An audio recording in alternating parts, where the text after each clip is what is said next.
जैसे जब किसी गांव का निर्माण होता है या कोई गांव बसता है, क्या बसता है? गांव। गांव। तो गांव में क्या होता है? गांव का मुखिया होता है। बहुत पहले हुआ करता था मुखिया, लेकिन अब क्या होता है? गांव का प्रधान होता है। ठीक है। और ये प्रधान जनता के बीच से चुना जाता है। बीच बीच में आपको आवाज़ मिलती रहेगी। किसकी? छोटे छोटे बच्चे की रोनक, चिड़ियों की आवाज़, पड़ोसियों की आवाज़, नल चलाने की आवाज़। लेकिन आपको उस पर ध्यान नहीं देना है, केवल यहाँ ध्यान देना है। तो हम क्या कह रहे थे? गांव बनता है या गांव बसता है तो फिर गांव का मुखिया होता है या गांव का प्रधान होता है। जिला बनता है तो जिले का जिला अधिकारी होता है। ऐसे ही क्या होता है? राज्य बनता है। क्या बनता है? राज्य। तो राज्य का क्या होता है? सीएम। सीएम का मतलब क्या हुआ? शॉर्टकट में सीएम फुल फॉर्म क्या हो जाएगा? Chief minister. Chief minister. जैसे यूपी हमारा क्या है? राज्य है। तो यूपी के सीएम या माननीय मुख्यमंत्री कौन है? योगी आदित्यनाथ। आदित्यनाथ। योगी आदित्यनाथ। आदित्यनाथ जी। ठीक है। समझ में आ गई बात? इतना समझ में आया? ऐसे ही 600 ईसा पूर्व के आसपास, 600 ईसा पूर्व के आसपास भारत में बने, क्या बने? 16 महाजनपद बने। क्या बने? 16 महाजनपद। 16 महाजनपद। इनके बारे में हम लोगों ने थोड़ा सा पढ़ा कि इनमें 14 में राजतंत्र यानी राजा और 2 में गणतंत्र यानी प्रजा। ठीक है। राजतंत्र और गणतंत्र की व्यवस्था थी। ठीक। इन 14 में एक बहुत शक्तिशाली था महाजनपद। कौन सा महाजनपद? मगध। मगध। तो उसी के बारे में हमको थोड़ा सा जानना है। हालांकि हम पहले जान चुके हैं मगध के राजा के बारे में। और मगध कैसे बहुत शक्तिशाली हो गया ये भी हमने जाना। फिर से हम देख लेते हैं मगध शक्तिशाली कैसे बनता चला गया। पहली बात तो मगध के पास बहुत मजबूत सेना थी। ठीक है। बहुत ही मजबूत सेना थी। दूसरा, मगध क्या करता था? मगध दूसरे राज्यों से मित्रता करता था, दोस्ती का हाथ बढ़ाता था। ठीक। और इसके बाद दूसरे राज्यों से शादी भी कर लेता था। इसके अलावा संधि, समझौता कर लेता था कि आप हमारा ये वाला हिस्सा ले लीजिए थोड़ा सा, और आप हमको ये इतना बड़ा हिस्सा दे दीजिए जो हमारे एरिया का है या हमारे क्षेत्र में आ रहा है। और जब इन 3 चीज़ों से काम नहीं बनता था तो मगध के राजा क्या किया करते थे? आक्रमण कर देते थे कि आओ बेटा अब हम निपट लेंगे। और जब आक्रमण करते थे तो ज़बरदस्ती छोटे छोटे राज्यों को आपस में मिला लेते थे।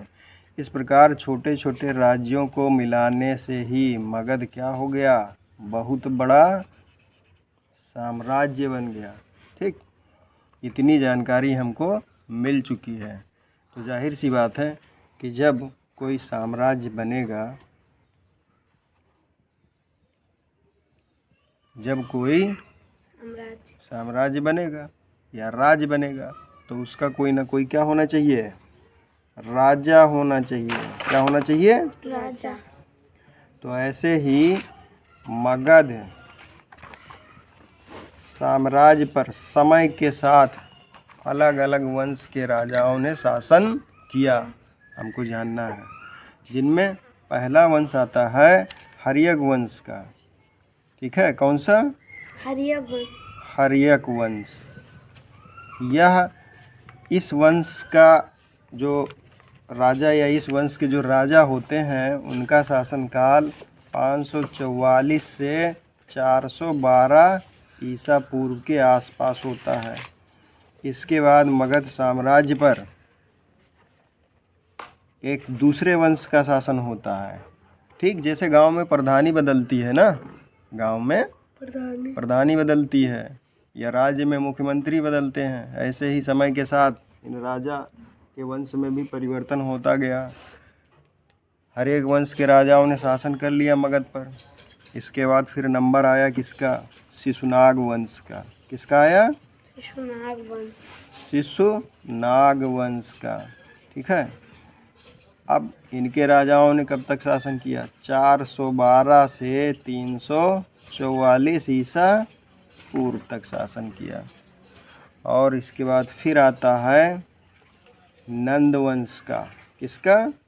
नंद वंश का शासन। कहाँ? मगध पर। इनका 344 से 323 ईसा पूर्व के बीच में शासन चलता है। तो इस प्रकार मगध साम्राज्य पर कितने वंश के शासकों ने शासन किया? कौन बताएगा? 2 जी नहीं, 3 3। कौन कौन से? है। हर्यक वंश, शिशुनाग वंश और नंद वंश।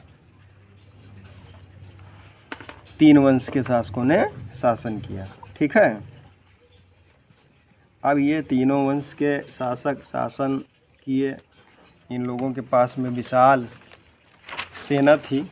और इनमें जो नंद वंश का शासक था एक, कौन सा शासक? नंद वंश। उनका नाम था धननंद या धनानंद, कहीं कहीं लिखा है। कुछ लोग घनानंद भी कह देते हैं। क्या कहते हैं? धननंद। ये मान लेते हैं कि ये हैं राजा साहब मगध के। इनके पास बहुत विशाल सेना थी। ठीक है। इन्हीं के समय भारत पर आक्रमण हो जाता है। जो हमारा देश भारत है, भारत, ठीक है, क्या? भारत। तो भारत पर ये रफली भारत का नक्शा है कुछ इस तरीके से। इसको देखिए ध्यान से, नहीं तो उड़ जाएगा भैया। जैसे सर्फ एक्सेल आता है ना, कपड़ा धोने वाला, ऐसे दिमाग धुली होनी चाहिए पढ़ने के लिए।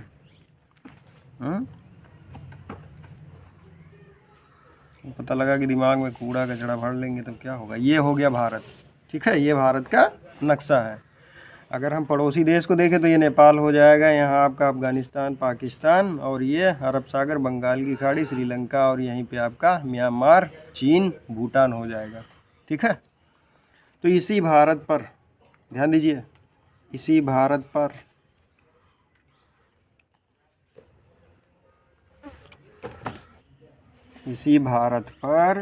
क्या हुआ?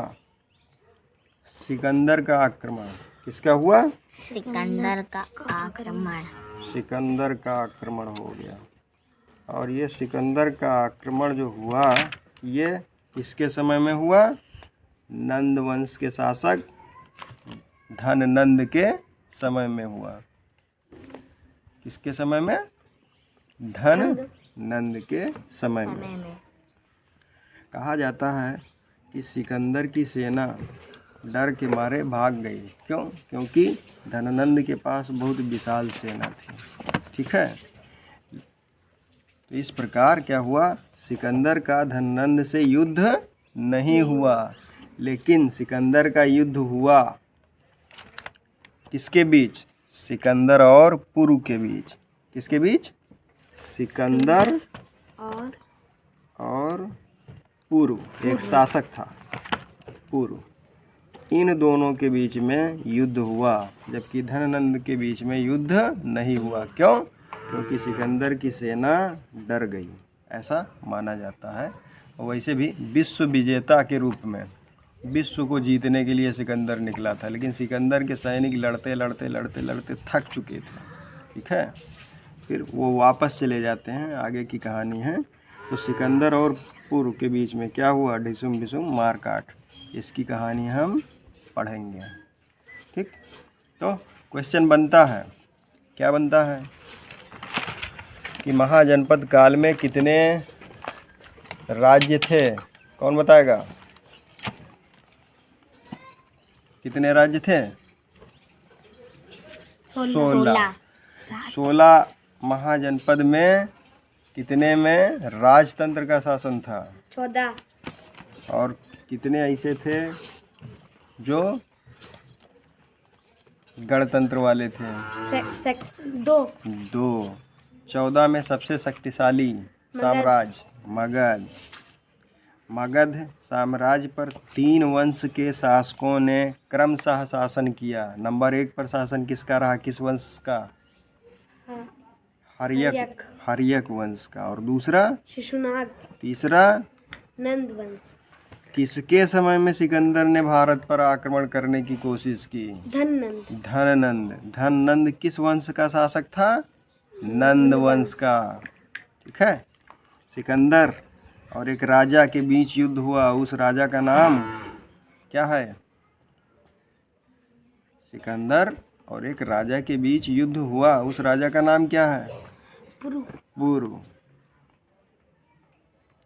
उत्तर प्रदेश के मुख्यमंत्री का नाम?